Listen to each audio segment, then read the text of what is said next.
But surprisingly, Jimmy returned to his original dogmatically worded claim, tweeting on the 1st of April 2025, quote, August 23, 2024, Head of Fieldwork and Research at Gobekli Tepe, Dr. Lee Clare. According to him, there was no known root damage at that time, and they would continue to monitor the roots. There was no plan to remove them at that time, and that is made clear in the clip down below. Regardless of what any of us think happened, it is a fact. There was no plan to remove 1,000 olive trees at that time. And that's the entire point. End quote. I informed Jimmy several times that the site management plan did in fact state what he was claiming it did not state, and I further commented that if he had in fact read the real site management plan, he hadn't read it sufficiently thoroughly, since there was relevant information in it which even Scott hadn't quoted.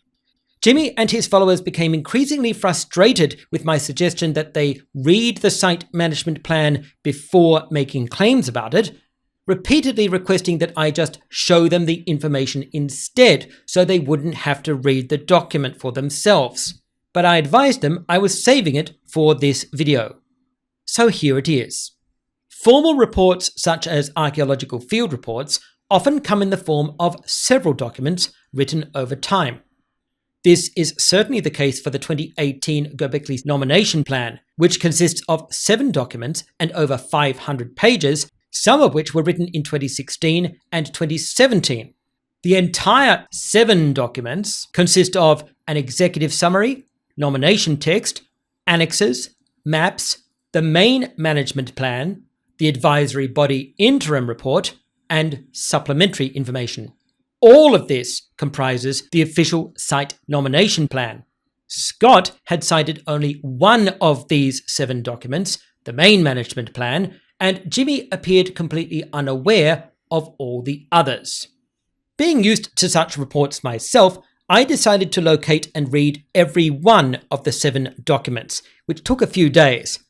There were pages and pages of complex technical data about environmental management concerns, funding, excavation details, construction plans, and other issues. There were many detailed diagrams and large photos, and there was a lot of technical, archaeological, and construction language I didn't understand and had to basically skim read. But in the annexes, which were written in January 2017, I found a letter dated 23rd of February 2016 recording a formal site management decision, which included the statement, quote, the trees planted recently in the first-degree archaeological site, which damages the archaeological elements, shall be uprooted by the Excavation Directorate and planted in different areas, end quote. Later adding, quote, the trees which damage the archaeological elements can be uprooted by the Excavation Directorate, end quote. This is an undeniable explicit statement that trees which damaged any of the archaeological elements would be removed and relocated, indicating the excavation staff were aware of the potential danger they represented and were monitoring them. Remember, this is a public document which has been on the UNESCO World Heritage website for years, but Jimmy never found it. It's worth asking him if he even looked. Possibly he just didn't know where to look, which is why he ended up Googling a student's PhD thesis instead.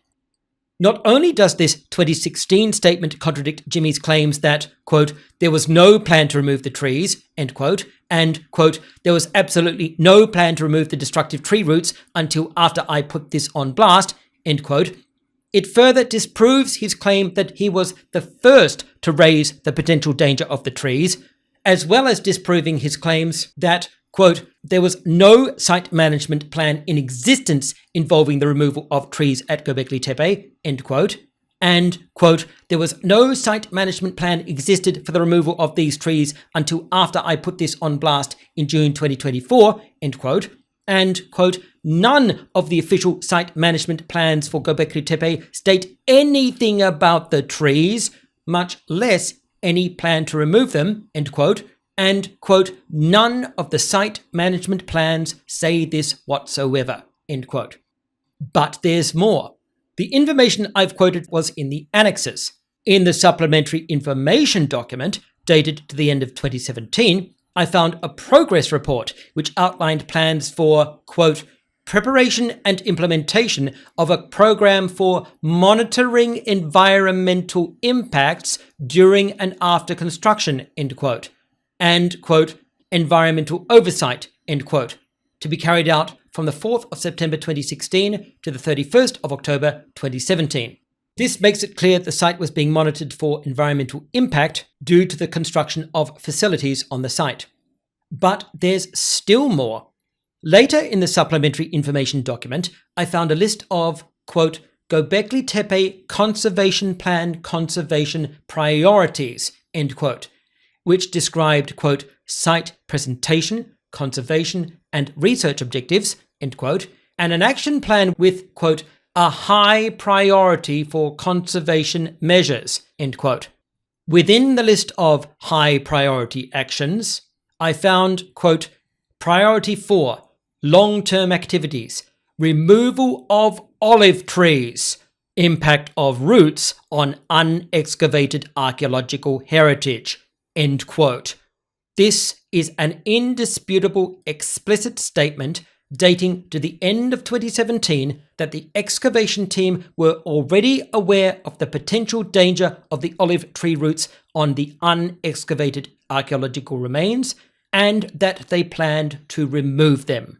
Jimmy was not the first to identify the potential risk of the olive tree roots, nor the first to call for their removal, nor did the excavation team only decide to remove them as a result of his tweets and YouTube videos.